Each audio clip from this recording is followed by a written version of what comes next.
E aí, pessoal, vamos mergulhar nessa análise incrível sobre uma jornada impressionante, a de um jovem rebelde que se transformou num dos maiores líderes espirituais na era digital.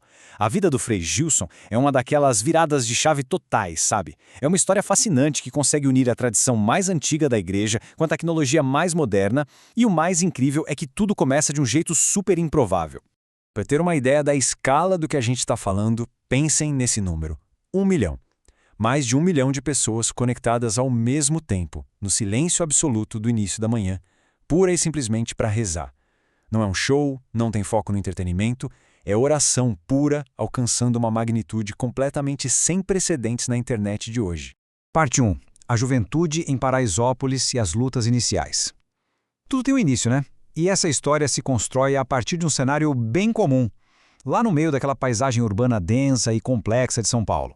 As fontes revelam um Gilson bem diferente no começo. Nascido lá em 86, ele cresceu num lar com pais separados e a adolescência dele na comunidade de Paraisópolis foi, digamos, bem agitada, marcada pela rebeldia. Para ter uma noção, ele era tão distraído com as coisas do mundo que tentou ser coroinha e, adivinha, foi expulso do altar pelo padre no meio de uma missa por ficar brincando. Era uma fase de muita revolta e quase nenhuma direção. Entrando agora na parte 2, a conversão através da música e como ele acabou encontrando um propósito dentro de um grupo de oração. É bem aqui que toda aquela rota de rebeldia é bruscamente interrompida por uma ferramenta super inesperada. E a dinâmica de como isso acontece é sensacional, começando dentro de casa. Primeiro, o padrasto tenta acalmar aquele adolescente difícil ensinando uns acordes de violão para criar um laço. Logo na sequência, a mãe dele abre um pequeno grupo de oração e pede para o filho tocar. Só que o negócio, que era para ser minúsculo na garagem de casa, cresceu numa velocidade absurda, lotando a rua inteira. E quando o responsável por pregar faltou, o jovem Gilson, que era extremamente tímido, foi literalmente empurrado para assumir a liderança de tudo.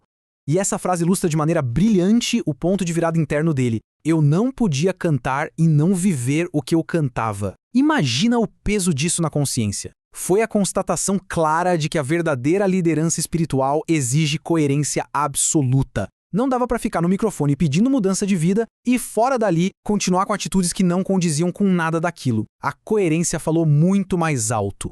O que nos leva à parte 3.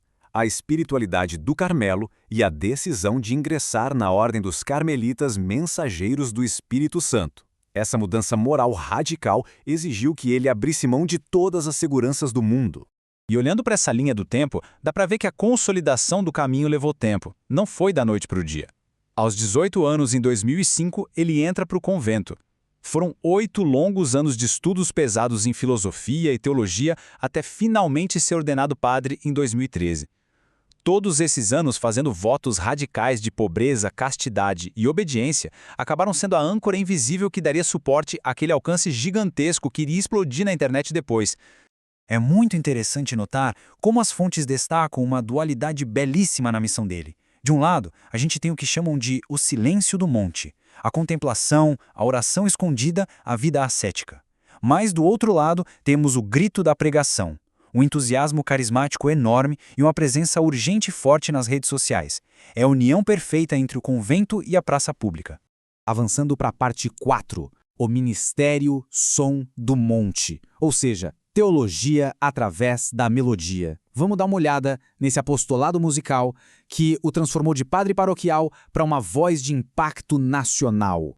Existe um contraste gritante em relação ao que a gente costuma ver por aí. Em vez de apelar para aquele pop comercial cheio de sintetizadores e voltado para o entretenimento emocional, o Frei Gilson foca numa ferramenta sacramental. Com instrumentos acústicos, violoncelo e letras super místicas, o objetivo não é animar a plateia, mas exigir uma introspecção verdadeira e pura adoração.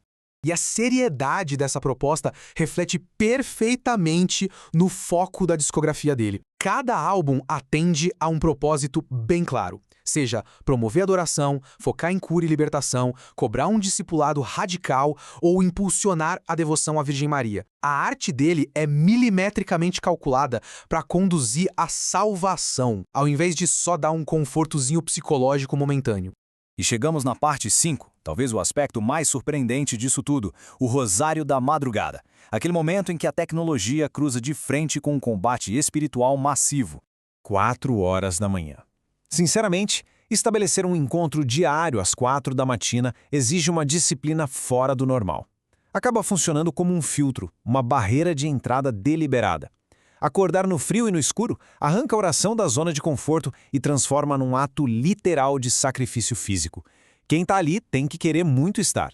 Por isso, as fontes definem isso como a teologia do combate espiritual. Não é só uma live para fazer companhia, é guerra ativa. É usar esse sacrifício pesado da madrugada para tentar vencer de vez os vícios modernos que entorpecem a sociedade, como o consumismo, a pornografia e a preguiça espiritual. É pegar a ascese da igreja antiga e aplicar como um antídoto em pleno século XXI. E os números dessa geração do Rosário são absolutamente estrondosos. Estamos falando de dezenas de milhões espalhados pelas plataformas. Um engajamento gigantesco que foi conquistado sem jamais diluir as mensagens tradicionais e batendo firme na necessidade de uma vida sacramental física no mundo real. O que nos traz a parte 6, o legado de conversão. Porque a grande pergunta da internet é sempre essa. Tudo bem, dá muito view, mas e o impacto no mundo real, fora da tela? E a resposta é impressionante. O impacto é altamente tangível. Multidões inspiradas a voltar para as confissões e missas nas paróquias físicas, um retorno em massa ao uso do escapulário do Carmo, e não para por aí. Toda essa mobilização digital acaba financiando obras de caridade gigantescas para moradores de rua. É a oração se convertendo em pura ação social e assistência para quem mais precisa. Para fechar nossa análise de hoje, fica aqui uma reflexão provocante. Como é que esse silêncio sagrado, em plena madrugada, vai continuar transformando uma sociedade tão barulhenta e cheia de estímulos? A história desse jovem que saiu da rebeldia e se tornou um gigante da fé nos faz olhar para o próprio espelho. Será que, no meio de tanto frenesi no nosso dia a dia, a gente ainda consegue achar um espacinho para a disciplina, para o silêncio e para a devoção? É uma baita pergunta para se fazer. Muito obrigado por acompanhar mais essa explicação com a gente e até a próxima!